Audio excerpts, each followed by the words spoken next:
దేవుని నామమునకు స్తోత్రములు. ఈనాటి ధ్యానాంశము ప్రత్యక్షపు గుడారము కట్టుట. నిర్గమకాండం 33:7 ప్రకారము ఇశ్రాయేలీలు ఆభరణములు తీసివేసిన తర్వాత మోషే గుడారమును తీసి పాళెము వెలుపలకు వెళ్ళి పాళెమునకు దూరముగా దానిని వేసి దానికి ప్రత్యక్షపు గుడారము అని పేరు పెట్టెను. నిర్గమకాండం 33:8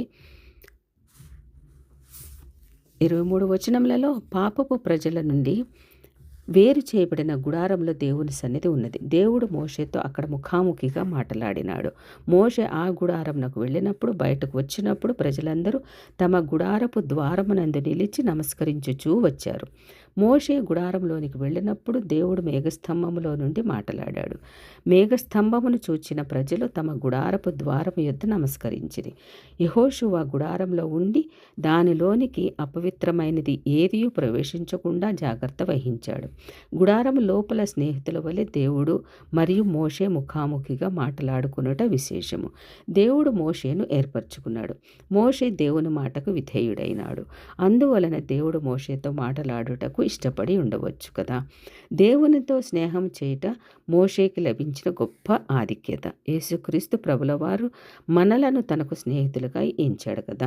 యోహాను సువార్త 15:15 ప్రకారము ఆయనకు స్నేహితులుగా ఉండుటకు మనలను పిలిచాడు. మోషే వలె దేవుని మాటకు మనము విధేయులకు అయినట్లయితే దేవుడు కూడా మనల్ని స్నేహముగా కొన్ని గొప్ప కార్యాలు చేయించగలుగుతాడు. ఇశ్రాయేలీయుల పాపము వలన దేవునికి ఆగ్రహం కలిగినను వారిని విడనాడుటకు దేవునికి ఇష్టం లేదు.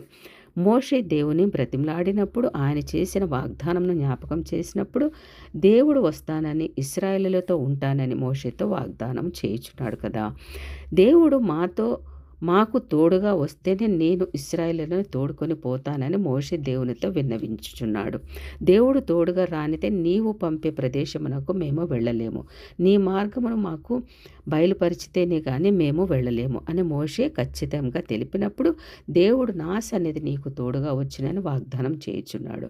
దేవుడు వారితో వచ్చుట వలననే భూమి మీదనున్న సకల ప్రజలలో ప్రత్యేకింపబడిన వారగుదురని మోషే జ్ఞాపకం చేయుచున్నాడు. దేవుని సన్నిధి మాకు తోడుగా ఉంటేనే మేము ముందుకు సాగగలమని మోషే ప్రార్థన చేయుచున్నాడు, విజ్ఞాపన చేయుచున్నాడు, బ్రతిమలాడుకొంచున్నాడు దేవుడిని. మోషే చేసిన ప్రార్థనను బట్టి మోషే మీద దేవునికి కటాక్షం కలిగినది. మోషే దయచేసి నీ మహిమను నాకు చూపమని అర్థించాడు. అప్పుడు దేవుడు తన మంచితనమును బయలుపరిచాడు. నా ముఖమును నువ్వు చూడజాలవు, నన్ను చూచి ఏ నరుడు బ్రతకలేడు కనుక నా వెనుక భాగమును నువ్వు చూచెదవని దేవుడు మోషేకు తెలియచేస్తాడు. ఆ విధముగా దేవుడు మోషేను దాటిపోచుండగా బండ సందు నుండి వెనుక భాగమును చూచి దేవునిని మహిమపరుస్తున్నాడు. నిర్గమకాండం 33:18-23 అటువంటి గొప్ప భాగ్యమును మోషే పొందుకున్నందుకు వేలాది స్తోత్రములండి. అటువంటి విజ్ఞాపనకర్తలు, అటువంటి త్యాగమూర్తులు ఈనాటి దినములలో కూడా ఉండాలని మనం ప్రార్థన చేద్దాము. ఆమేన్.